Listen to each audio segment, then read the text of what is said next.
Troisième petite session express sur le projet Emception. Donc Emception, c'est un projet que j'ai développé dans le cadre du hackathon qui fête la première année du MCP, organisé par Hugging Face et Gradio.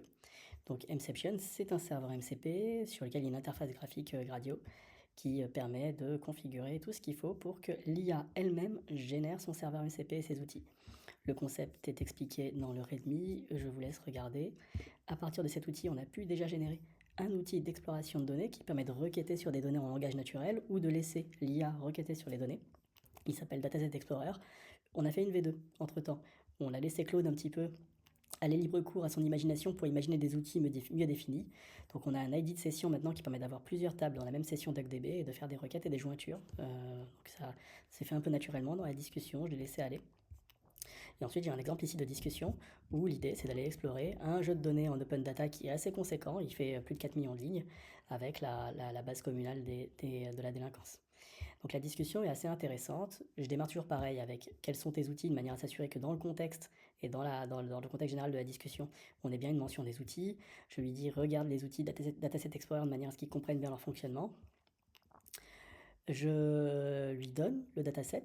Alors je teste d'abord avec une URL assez haut niveau, donc il doit chercher un petit peu pour comprendre où est le dataset. Puis après, je lui donne un peu plus d'indices en lui disant c'est un fichier parquet, et à partir de là, il comprend bien qu'il peut créer une table sur le fichier parquet. Ça se passe bien.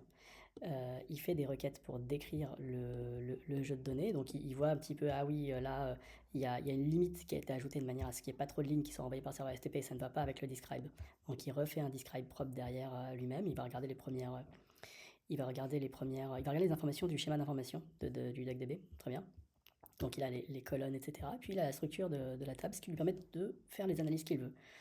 Donc derrière, je demande des indicateurs, il fait un select distinct des indicateurs pour me produire la liste des indicateurs, on voit qu'il y en a 15.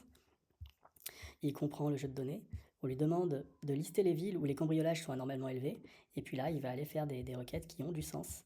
Déjà, il va prendre la dernière année du dataset, dynamiquement, et puis il fait faire un calcul sur base de percentiles sur l'indicateur cambriolage de logement. Et donc là, il nous ressort les percentiles, la moyenne, l'écart type, etc. Et à partir de là, il peut trouver les taux les plus élevés par code INSEE. Et puis, il a pris l'initiative de se dire ah là, j'ai des codes INSEE, je veux trouver les libellés. Il est parti chercher une table de lookup. Il n'a pas forcément trouvé de table de lookup, mais on va l'aider un petit peu après. Voilà, on lui dit, il va regarder sur le site de l'INSEE. Donc, il va sur le site de l'INSEE, il va chercher le fichier qui va bien et il va le charger dans DuckDB. Et donc, à partir de là, il est capable de faire des analyses et de mettre en forme les résultats directement. On peut discuter avec les données. Et on discute un peu plus qu'en faisant des requêtes SQL en langage naturel. On utilise aussi, entre guillemets, l'intelligence de Claude, sa capacité d'analyse et sa capacité à nous aider à discuter sur les données. Là, je lui demande de reproduire l'analyse sur le département du 95. Il adapte et puis là, l'endroit où on a une surreprésentation des cambriolages.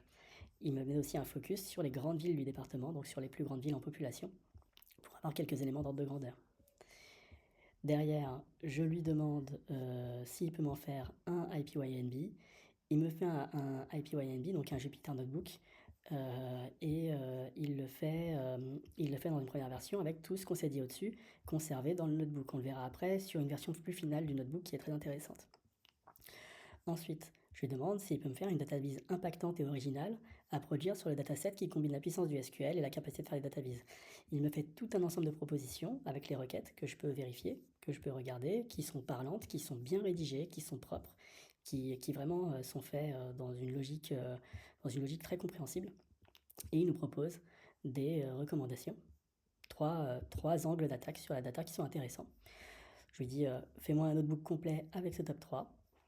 Et donc, en sortie, il génère un notebook complet qui nous permet de reprendre l'analyse, que je vous partage ici sous la forme d'un Google Colab, où vous pouvez voir les différentes étapes.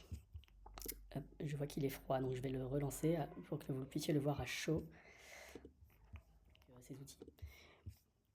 Et donc là, on a différentes databases. Ici, on a une matrice de corrélation entre les différents types de faits, diagrammes de corrélation qui sont proposés. Et ce qui est intéressant, c'est notamment, là je vois que finalement il était chargé, ici on a des propositions de radar avec la moyenne nationale et la situation par département.